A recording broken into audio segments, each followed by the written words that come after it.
you say, take a look at the project. Here's what we learned.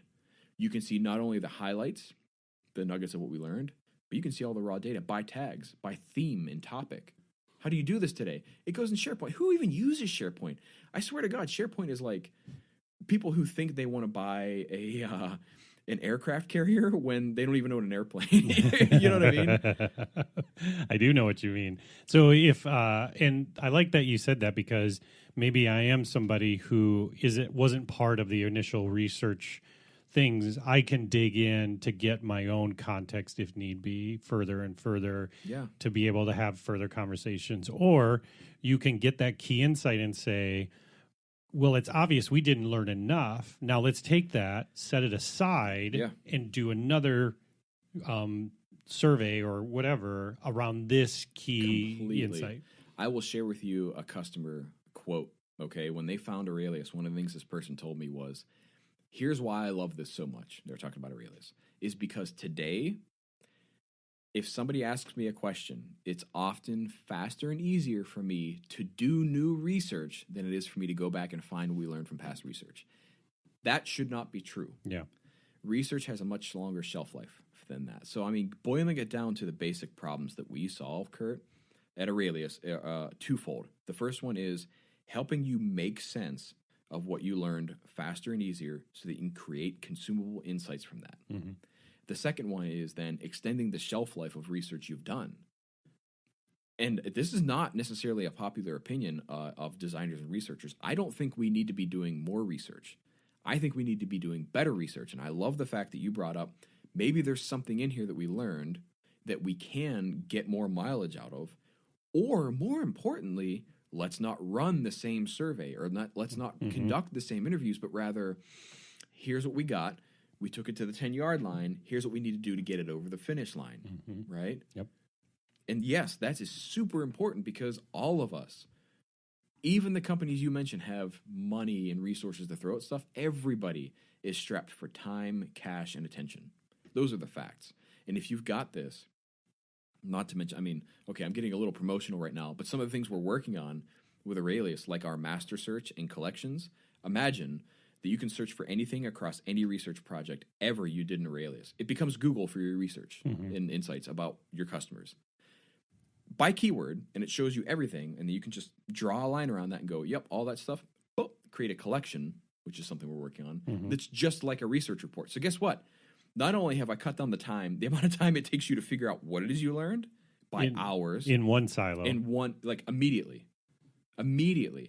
I've cut down the time it takes you to figure out what you learned. I've also cut down hours or days it takes you to make a report because you just, at the click of a button, do that. Yeah, because you got to do reports. Bingo. Because you have to, more importantly, so yeah, reports, okay, whatever. We can. Well, you have to use that. You have to show your worth, right? We can choose that as a punching bag, but the reality of it is, they're not going to go away. You have to share it in some way. Mm-hmm. I have evolved over the course of my career, and for sure of like these beautiful visualizations of reports. They are not. You keep using that word. It's not what I think. We often think that these are like canonical documents that somebody's going to like print out and post on their office wall. It never happens. They opened it once, maybe another time a week later to reference something, and then they never open it again.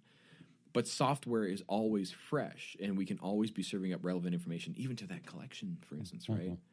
So everything new that got added that's relevant to that just shows up, and then it notifies the person who should care, sitting at their desk, who didn't post it on their wall like you thought they would, and it sends them an email, goes, you should take a look at this because you are party to this information, and it's important. Again, machines are better at this than we are.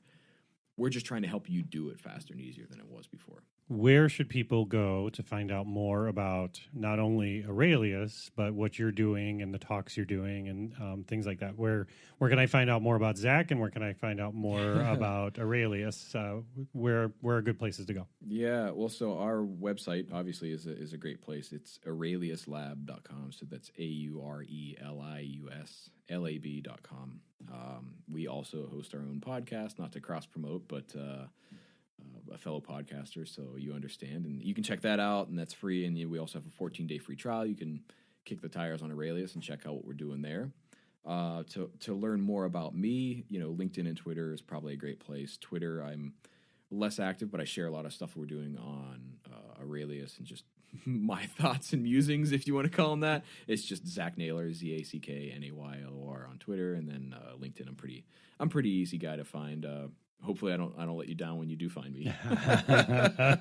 I say that all the time, Zach. So that's great, and I'll put stuff in the show notes for at the end of the podcast. But Zach, thank you so much for the conversation. It was great. I appreciate you taking the time to come out today. Yeah, wonderful. I enjoyed it. Thanks for having me.